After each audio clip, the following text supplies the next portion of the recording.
Assalamualaikum warahmatullahi wabarakatuh.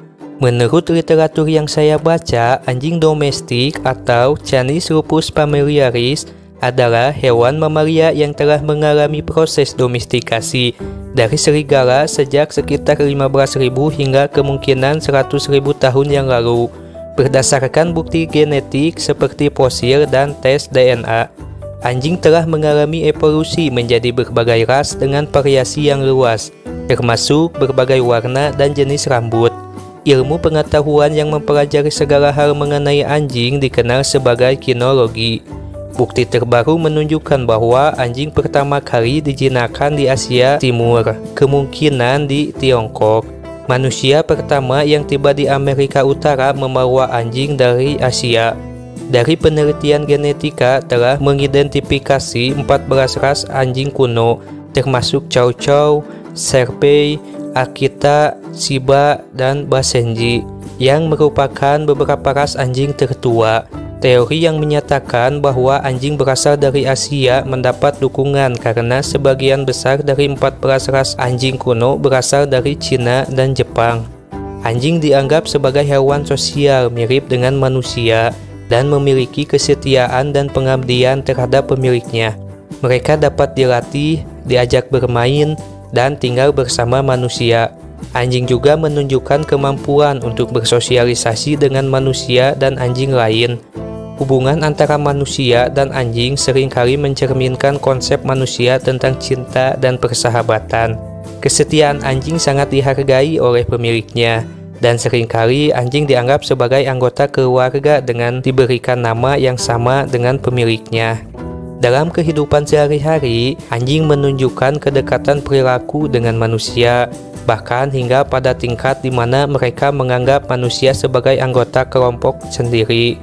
Meskipun anjing memiliki naluri alami sebagai hewan kelompok, pemiliknya menghargai kesetiaan dan pengabdian mereka, dan hubungan ini sering dianggap sebagai sesuatu yang istimewa.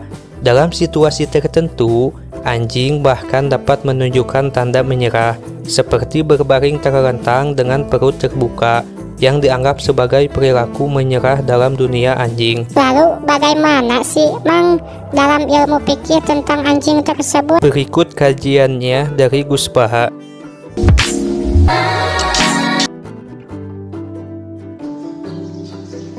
Bahkan ketika orang Arab kesulitan mengartikan famathaluhu kamathalil kalbi intahmil alaihi yalhas atau tatrubuna yalhas. Orang Toma itu ibarat kayak anjing. Anjing itu kamu kasih makan ya tetap melek, menjulur-julurkan lidahnya, kamu ndak ya ndak. Imam Nawawi ditanya, ma wajhusibi, lalu wajah tasbihnya di mana? Beliau menjawab fitoma. Jadi anjing punya dua sifat yang berlawanan.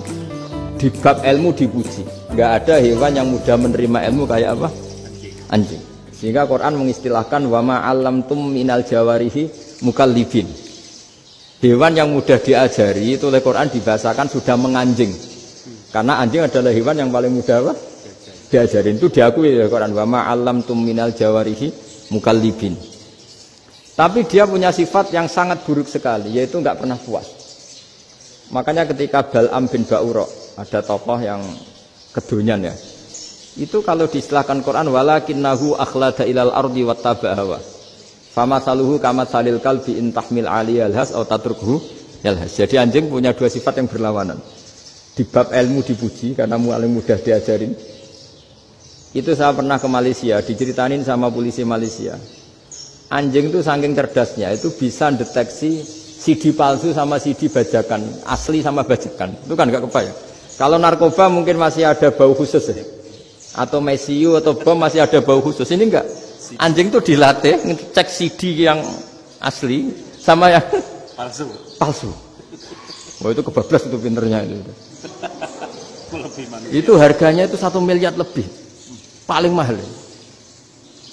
Jadi mungkin bisa deteksi ini dosen betul apa abal-abal itu bisa.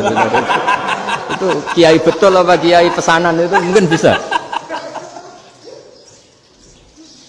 Itu saya punya kitab namanya Al-Hayawanul Kubro. Itu cerita prestasi-prestasi hewan. Itu yang berkuras-kuras sampai berjilid-jilid. Itu ya cerita anjing. Tidak ada hewan sebaik anjing. di bab itu ya, di bab sampai ya tadi ada anjing yang sangat loyal sama majikannya. Loyalnya Masya Allah, sopannya Masya Allah. Anjing itu mbok lama berbakti sama sampean, nggak mau tidur di ruang tidurnya sampean, dia tetap tidur di luar. Corong Jawa nggak ngelama. Suatu saat si raja ini minum, wisata minum. Pas mau minum diterjang sama anjingnya sampai tumpah.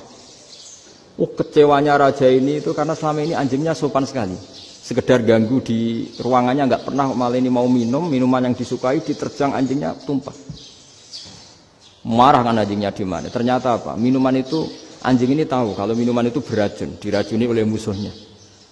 Itu saking hebatnya anjing sampai ketika ngawal rajanya itu tidak sekedar ada penjahat atau maling. Bahkan trik-trik kayak minumannya diracun oleh orang lain itu anjingnya tahu. Sehingga pas mau diminum diterjang sampai terus supaya nggak keminum. Makanya Quran istilahkan anjing itu apa? Wa ma 'allamtum minal jawarihi mukallibin. Hewan piaraan yang kamu ajarin nanti sampai sepinter anjing. Makanya Ashabul Kahfi itu ketika ngajak anjing tadi, beliau tidur, anjing itu tidurnya bil wasit. Wa kalbuhum basitun dzira'aihi bil wasit. Jadi dia tidur dalam posisi siaga. Loh coba anjing itu nggak pernah sekolah. Karena dia posisi menjaga, tidurnya itu kayak siaga gini. Bukan ngorok semadep ke atas terlentang, itu enggak.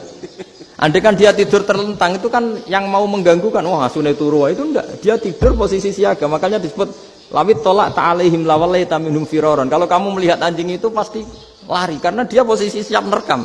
Jadi tidur tapi posisi siap merekam. Jadi matanya tetap terbelalak kayak siaga. Padahal itu nggak diperintah, ya dia memang punya nalar untuk itu. Ini disebut wa ma 'allamtum minal jawarihi mukallibin. Dan dalam teori modern juga gitu. Tapi dalam hukum Islam yang dianut mazhab Syafi'i itu anjing tetap najis. Ya sudah najis ya najis, tapi ada mazhab lain yang mengatakan tidak najis. Tapi tidak usah ngurmat anjing, geger nanti kalau rektor kampus punya anjing. Tapi ilmu itu bagus untuk kelangenan kadang. Andai kan tidak ada mazhab Malik, maka kita kesulitan menceritakan Ashabul Kahfi yang hewan piaraannya itu anjing. Tapi misalnya anjing disucikan, kita juga nanti susah menjelaskan hadis Nabi malaikat itu tidak masuk rumah yang di situ ada apa? Anjing. Maka ilmu itu, makanya kata Imam Sa'roni, sebagian ilmu itu memang kelangenan, tapi nggak boleh jadi praktek. Tapi harus ada. Misalnya begini, contoh paling gampang. Api dalam mazhab Syafi'i kan alat pensuci hanya dua, air dan tanah. Ya saya ulang lagi, air dan tanah, yaitu tanah untuk mensucikan najis anjing. Imam Abu Hanifah menambahkan api.